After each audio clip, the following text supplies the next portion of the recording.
আজকের এই ভিডিওটা আপার প্রাইমারি নিয়োগ নিয়ে হতে চলেছে। যারা আপার প্রাইমারির জন্য অপেক্ষা করছো বা আপার প্রাইমারি চাকরির পরীক্ষা কবে হবে, বিজ্ঞপ্তি কবে প্রকাশিত হবে, সেই বিষয়ে জানতে চাইছো, তাদের জন্য ভিডিওটা খুবই গুরুত্বপূর্ণ হতে চলেছে। তোমরা কিন্তু অবশ্যই দেখবে।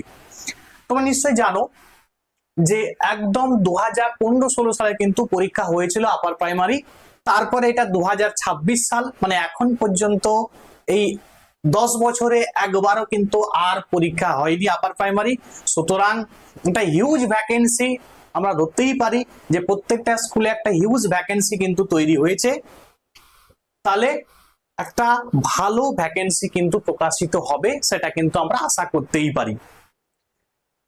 এবারে তোমরা নিশ্চয়ই জানো যে মহামান্য হাইকোর্ট একটি অর্ডার দিয়েছিল। সেই অর্ডারে কি বলেছিল না, অর্ডারে বলেছিল যে 31শে মার্চ 2026, 31শে মার্চ, আবার শুনো, 31শে মার্চ 2026-এর মধ্যে বিজ্ঞপ্তি প্রকাশিত করতে হবে এসএসসি কে। বাট এসএসসি কিন্তু সেই বিজ্ঞপ্তি কিন্তু এখনো পর্যন্ত প্রকাশ করেনি। এসএসসি একটি ধাপ এগিয়েছে। কি করেছে না, একটা গ্যাজেট প্রকাশিত করেছে যে আপার প্রাইমারি নিয়োগটা কি সিস্টেমে হবে, কত নম্বরের তোমার টেট হবে, টেটের ওয়েটেজ কত থাকবে, বা ইন্টারভিউয়ে কত হবে, এই সমস্ত গ্যাজেট কিন্তু প্রকাশিত করেছে। মানে জাস্ট ওয়ান স্টেপ, একটা ধাপ কিন্তু এগিয়েছে এসএসসি। এখন যদি এসএসসি 31শে মার্চ 2026 তারিখের মধ্যে এই বিজ্ঞপ্তি প্রকাশ না করে, তাহলে কি হয়ে যাবে না, কন্টেম্প্ট অফ কোর্ট, মানে আদালত অবমাননা হবে। এটা আমরা বুঝতেই পারছি। তাহলে আদালতের কাছে এসএসসি কে যে কিন্তু জবাবদিহি করতে হবে যে কেন তারা রিক্রুটমেন্ট করতে পারছে না। তাহলে আমরা এই চ্যানেলেই তুমি নজর রাখো, আমি তোমাদের ইনফরমেশনটা যখনই এসএসসি কি জানাচ্ছে কোর্টে গিয়ে, সেই ইনফরমেশন কিন্তু আমি তোমাদের কাছে পৌঁছিয়ে দেবো। তোমাদের কি করতে হবে, জাস্ট ফলো করতে হবে। এবারে আর কয়েকটা কথায় আসি। দেখো, তাহলে আপার প্রাইমারি নিয়োগটা কবে হবে, যেটা সবাই জানতে চাইছে, স্যার আপার প্রাইমারি নিয়োগটা কবে হবে।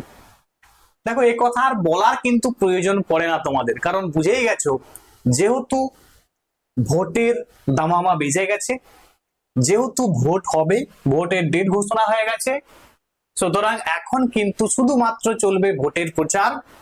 ঠিক আছে, এই কাজেই তার সঙ্গে সঙ্গে ভোটের অনেক কাজ থাকে যেগুলো অফিসারদের করতে হয়।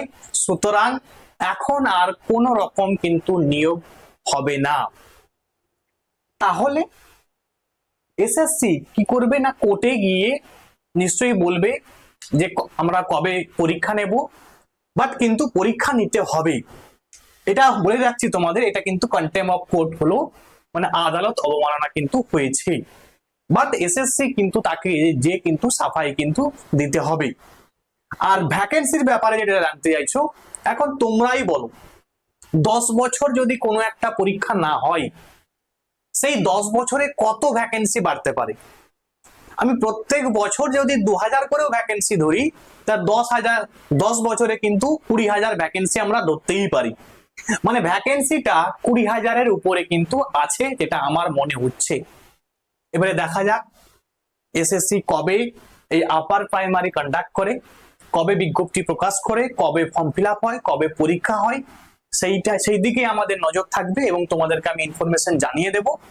যারা ডিএলএড এবং বিএড করেছো তারা এখন থেকে একটু একটু করে পড়াশোনা শুরু করো, কারণ যখন ভোট হয়ে যাবে, ভোট হওয়ার পরে কিন্তু আর বেশি সময় পাবে না, তখন কিন্তু দেখবে আপার প্রাইমারি পরীক্ষা কিন্তু হচ্ছে। এই ছিল আজকের বিষয়। তো যদি ভিডিওটা ভালো লাগে অবশ্যই বন্ধুদের মধ্যে শেয়ার করে দাও। আজকে এখানে পর্যন্ত, থ্যাঙ্কস ফর ওয়াচিং।